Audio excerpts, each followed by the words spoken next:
mudah terjadinya. Kedua adalah kanker serviks. Jadi ini penting sekali karena dia bisa jadi pembunuh kalau bisa jadi kanker ya. Itu besarnya. Kemudian vagina atau liang kemaluan adalah liang kemaluan kalau di gambar tadi itu yaitu adalah vagina. Yang ini tempat keluar darah ya. Ini tempat keluar darah mens. Ya kalau kita menstruasi keluar darahnya lewat sini. Jadi kalau di lubang, kalau kita cebokan itu kita di lubang paling bawah itu ya. Anus terus lubang di depannya itu. Yang ini. Kemudian melahirkan normal juga lewat sini. Melahirkan normal, keluar darah normal. Dan untuk hubungan seksual suami istri ya lewat vagina ini ya. Ya kemudian jadi penting merawat vagina itu karena di situ lewat jalan akhir nantinya.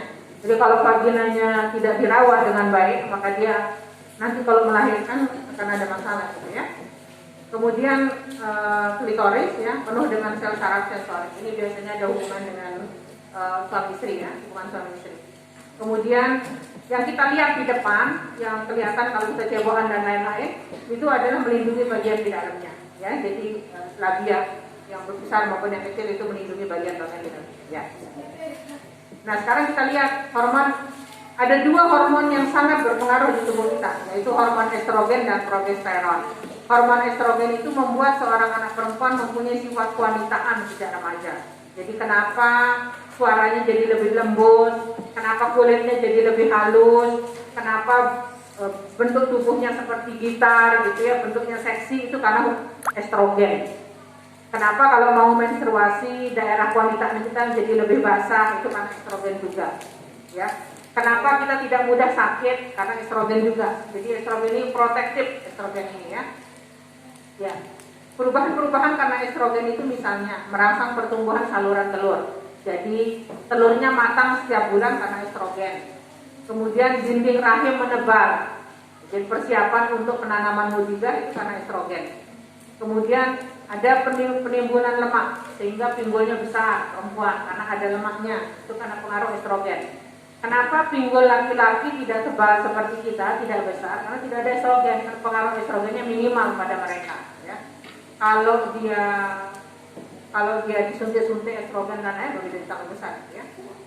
Kemudian memperlambat pertumbuhan tubuh. Jadi perempuan dewasa itu tidak setinggi laki-laki karena salah satu proteksinya estrogen seperti itu. Sehingga perempuan tidak lebih tinggi dari laki-laki. Kemudian kita lihat sekarang hormon progesteron ya. Hormon progesteron itu melemaskan otot-otot halus, meningkatkan produksi zat lemak di kulit, meningkatkan suhu tubuh.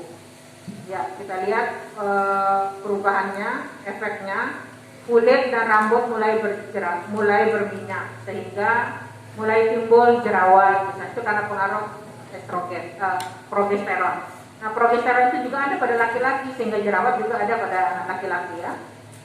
Lengan dan tungkai tambah panjang. Ini juga karena progesteron.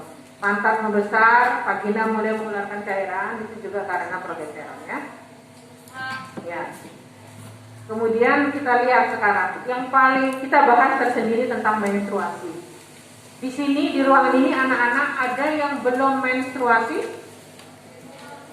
Semua sudah pernah menstruasi? Ya? Kan yang belum pernah itu lebih sedikit. Siapa yang belum mens? Angkat tangannya. Nggak ada? Ya, semua sudah mens ya. Apa yang dimaksud dengan menstruasi? Menstruasi itu adalah proses peluruhan penebalan dinding rahim karena tidak ada karena tidak ada telur yang dibuahi oleh sperma. Jadi sepanjang siklus hidup kita yang dalam 1 bulan, kita lihat 1 bulan, itu mulai sekarang kita bersih ya. Sekarang mulai bersih. Nah mulai di tubuh kita proses untuk mempersiapkan rahim menerima penanaman mutiga. Jadi di sekitar rahim itu, di dinding dalamnya itu, di dinding bagian dalamnya itu menebal. Menebalnya oleh apa? Oleh pertumbuhan dari pembuluh-pembuluh darah. Jadi pembuluh darah yang nanti akan memberikan asupan makanan untuk kalau ada mutiga yang tertanam di sana. Itu siklusnya sudah begitu gitu ya. Jadi terus selama 14 hari itu dibentuk rahim bagian dalam itu untuk siap menerima mujizat, untuk siap menerima calon bayi di sana.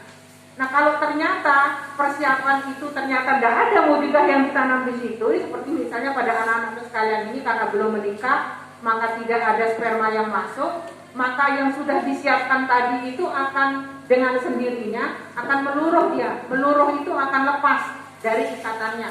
Jadi lepas dari dinding rahim. Nah, pelepasannya itulah yang keluar sebagai darah mens.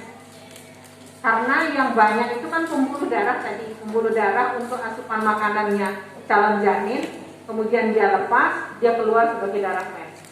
Itu.